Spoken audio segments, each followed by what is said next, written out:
Bonjour les amis et les amoureux de la Grèce. Aujourd'hui, je vais vous parler de l'Empire byzantin et de sa culture. Nous avons visité le musée de la culture byzantine à Thessalonique. Ce que je vous conseille de faire, c'est vraiment très intéressant. Il est important de comprendre et de connaître l'histoire de l'Empire byzantin car cette culture a beaucoup influencé la culture de la Grèce moderne.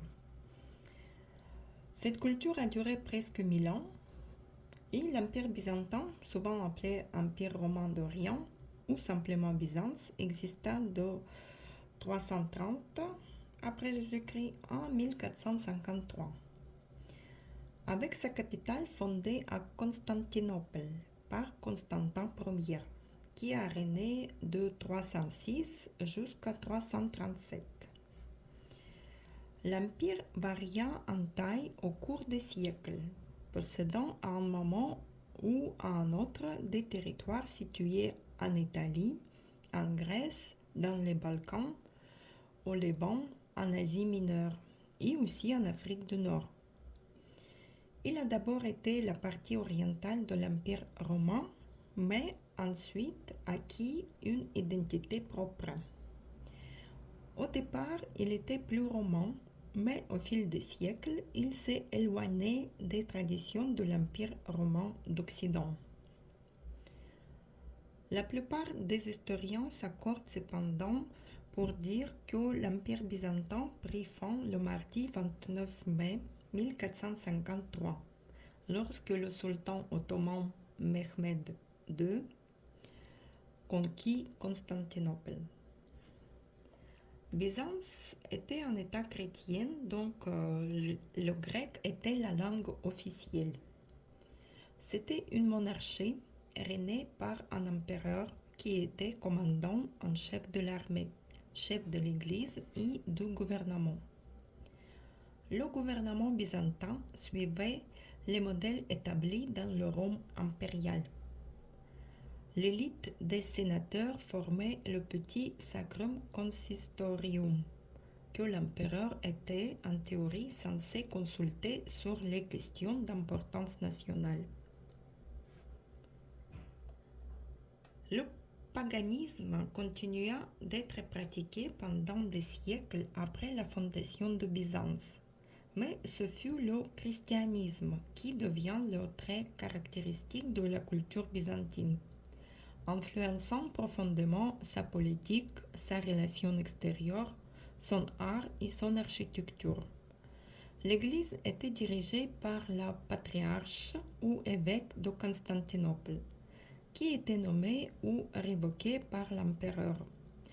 Le christianisme devient donc un important dénominateur commun qui contribua à rassembler des cultures diverses en un empire comprenant des Grecs chrétiens, des Arméniens, des Slaves, des Géorgiens et de nombreuses autres minorités, ainsi que des sujets d'autres confessions, comme des Juifs et des musulmans, qui étaient autorisés à pratiquer librement leur religion dans cet État. Puis, les églises d'Orient et d'Occident étaient en désaccord sur la question de savoir qui devait avoir la primauté, le pape ou le patriarche de Constantinople. Et ensuite, ça a provoqué sa séparation. Voici, on rentre dans le musée de la culture byzantine, où nous pouvons découvrir cette époque de l'histoire. Ça démarre par l'architecture, l'église, les maisons paléochrétiennes. C'est le début du christianisme, quand la nouvelle religion s'installe et transforme les anciens temples. En valeur a été mis le rôle de la ville en tant qu'ensemble résidentiel fortifié, comprenant la vie économique, le commerce, les ateliers, le logement et son équipement, l'artisanat.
Période méso-byzantine représente déjà plus d'œuvres religieuses, les icônes, les fresques, les objets de la culte, mais aussi les objets du quotidien, de la vie quotidienne. Ensuite, on voit la perception du parcours de transmission entre la vie et la mort de l'Antiquité. Dans un lieu paradisiaque de prospérité matérielle, vers le triomphe final de la croix et la prédominance de la nouvelle religion et vision du monde, sur le jugement dernier et la résurrection des morts.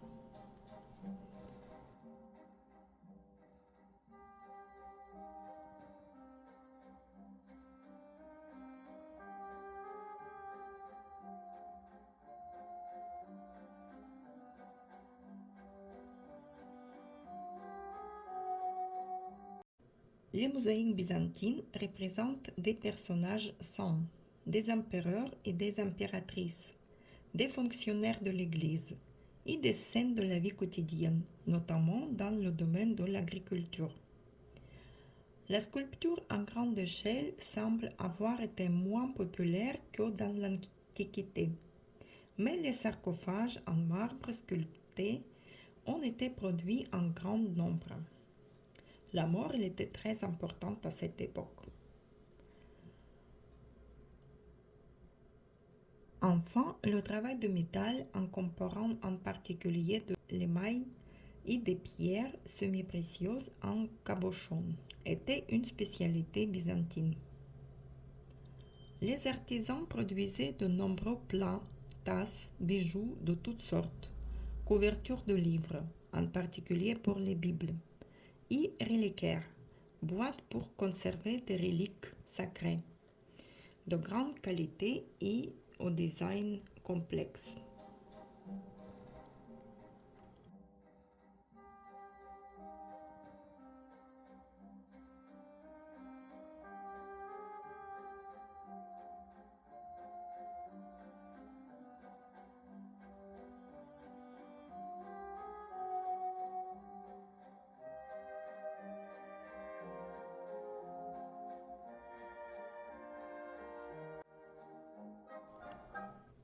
Pour période byzantine tardive du XIIIe et XIVe siècle présente le développement intellectuel et la renaissance des arts, surtout la peinture.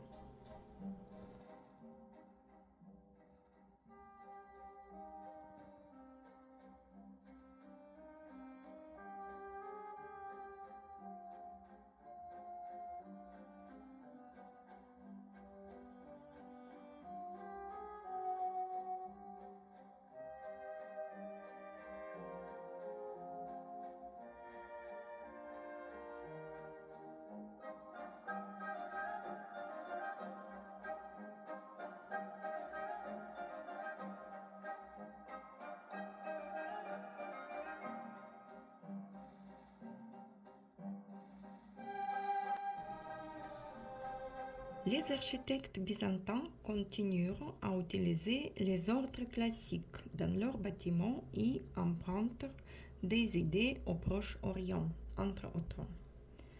Les conceptions deviennent plus éclectiques que dans l'Antiquité, notamment en raison de l'habitude commune de réutiliser les matériaux des bâtiments plus anciens pour les nouvelles structures. L'accent fut également mis sur la fonction plutôt que sur la forme, et l'on s'intéressa davantage à l'intérieur qu'à l'extérieur des bâtiments, tout en continuant à construire des structures typiquement romaines telles que des aqueducs à arches, des amphithéâtres, des hippodromes, des thermes et des villas. Les Byzantins devaient enrichir leur répertoire avec leur église à coupole, leurs monastères murés et leurs murs de fortification plus sophistiqués.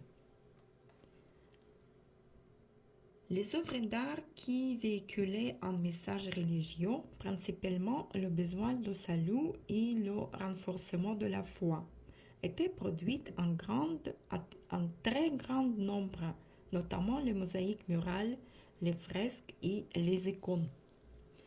Bien que les icônes puissent prendre presque n'importe quelle forme, les plus populaires étaient des petits panneaux de bois peint. Les Byzantins développent leur propre système politique, pratiques religieuses, art et architecture, qui, bien qu'influencés de manière significative par la tradition culturelle gréco-romaine. L'Empire byzantin fut la puissance médiévale la plus durable, et son influence se poursuit jusqu'à aujourd'hui, notamment dans la religion, l'art, l'architecture et le droit de nombreux États occidentaux d'Europe centrale et orientale et de la Russie. Voici mon petit vidéo, j'espère que c'était intéressant pour vous aussi. À bientôt.